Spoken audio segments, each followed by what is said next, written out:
Bismillahirrahmanirrahim. Welcome to Al Munir High School e-learning system, class 10. This is your physics lecture, unit number 18, part 2. This is the title page of your physics book for class 10. Today we are going to solve the exercise questions of unit number 18. First of all, question number 1, multiple choice questions. Number 1, isotopes are atoms of same element with different. Correct answer is atomic mass. Number 2, one of the isotopes of uranium is, the number of neutrons in this isotope is, correct answer is B, 146. Which among the following radiations has more penetrating power? The correct answer is B, gamma rays. Number 4, what happens to the atomic number of an element which emits one alpha particle? Number 4, correct answer is decreases by 2, part C. Number 5, the half-life of a certain isotope is 1 day. What is the quantity of the isotope after 2 days? Correct answer is B, 1/4. Part 6, when uranium-92 protons ejects a beta particle, how many protons will be in the remaining nucleus? Part 6, the correct answer is D, 93 protons. Number 7, release of energy by sun is due to, correct answer is B, nuclear fusion.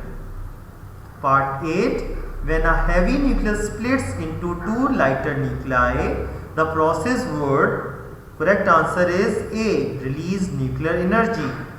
And number last 9, the reason carbon dating works is that, correct answer is B, after a plant or animal dies, it stops taking in fresh carbon 14. So here students, we have answers of all the MCQs, exercise MCQs. Next we have the numerical problems of unit number 18. One by one we will look at the statement and the solution of numerical problem. Numerical problem number 1, the half-life of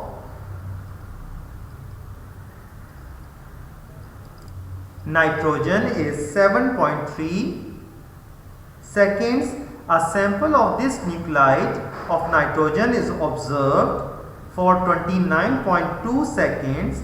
Calculate the fraction of the original radioactive isotope remaining after this time. So here students, half-life of nitrogen is given, which is 7.3 seconds.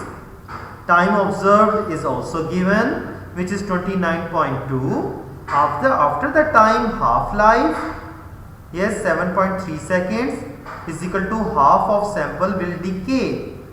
After the time second half-life, it would be 14.6 seconds is equal to half square. To calculate the third half-life, we will take the cube of half-life, which will be 21.9 seconds is equal to 1/8 of the sample will be left. After the time fourth half-life, 29.2 seconds, 1/2 with power 4 is equal to 1/16 of the sample will be left. So after 29.2 seconds, the fraction of the original radioisotope will remain, 1/16 of the sample will be left. 18.2. Next student, we have the numerical statement. Cobalt 60 is a radioactive element with a half-life, its half-life is 5.25 years. What fraction of the original sample will be left after 26 years? So half-life of cobalt is given, time is also given. First half-life after the time 5.25 years is equal to half of the sample will decay.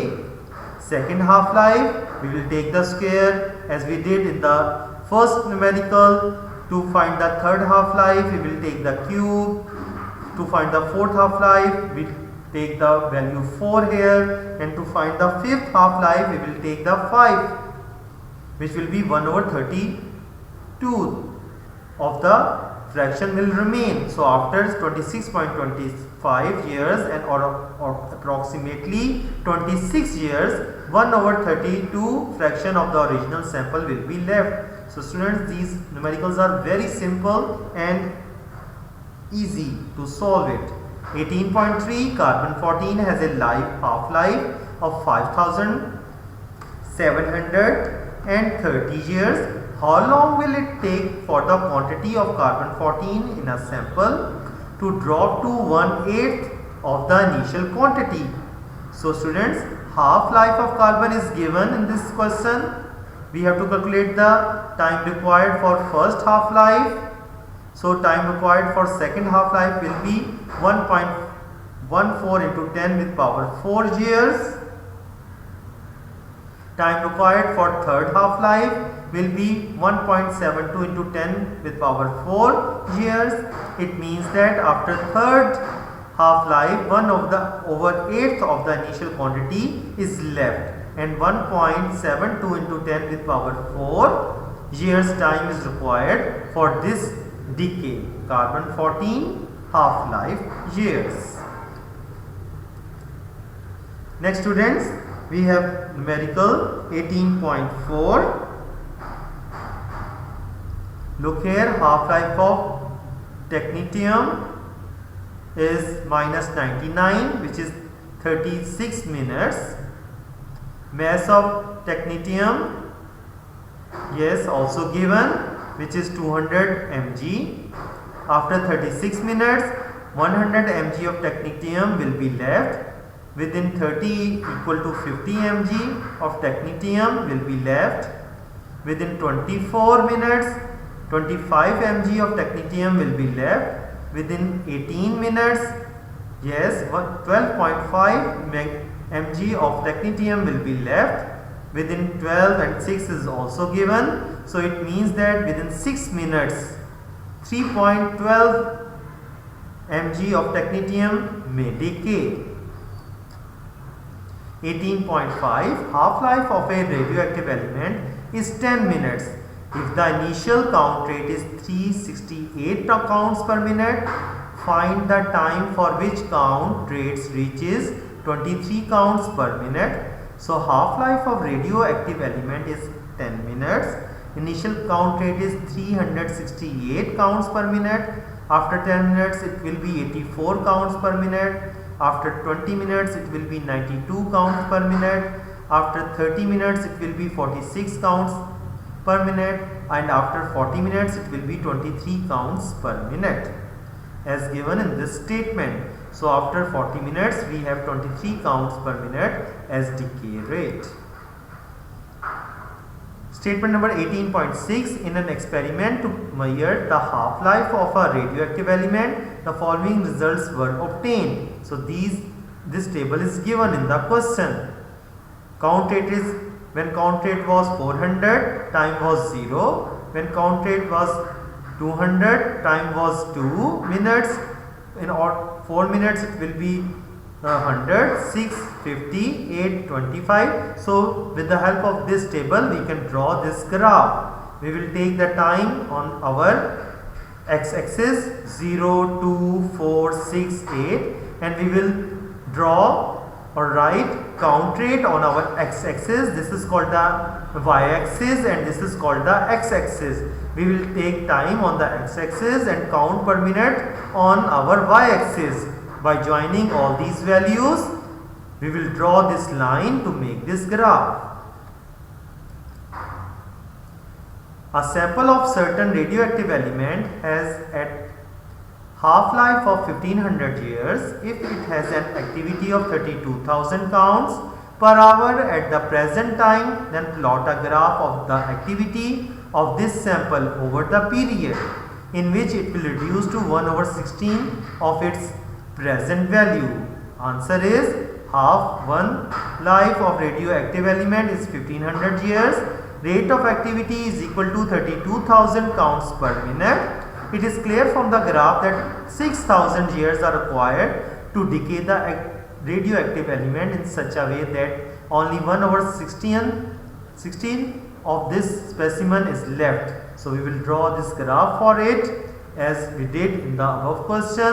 We will take the time or years on our x-axis and counts on our y-axis. By joining them, we will draw this line which shows the decay of the radioactive element.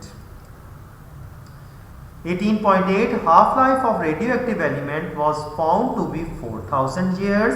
The count rates per minute for 8 successive years were under 270, 280, 300, 310, 285, 290, 305 and 312.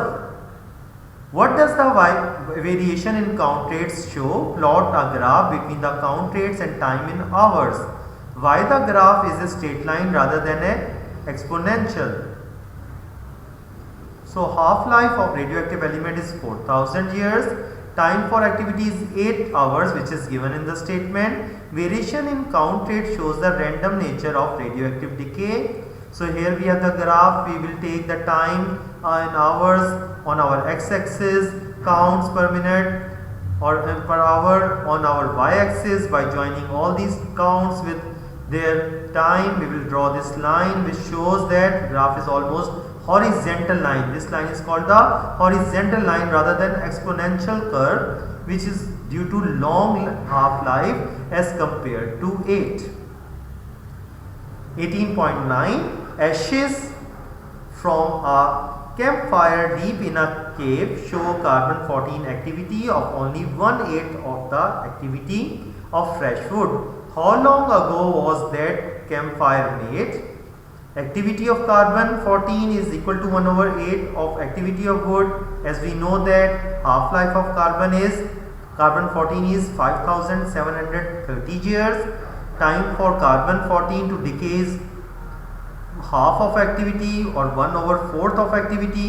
So time for carbon-14 to decay 1/4 of activity of fresh wood is equal to 11,460 years, and time for carbon-14 to decay 1/8 of activity of fresh wood will be 17,190 years.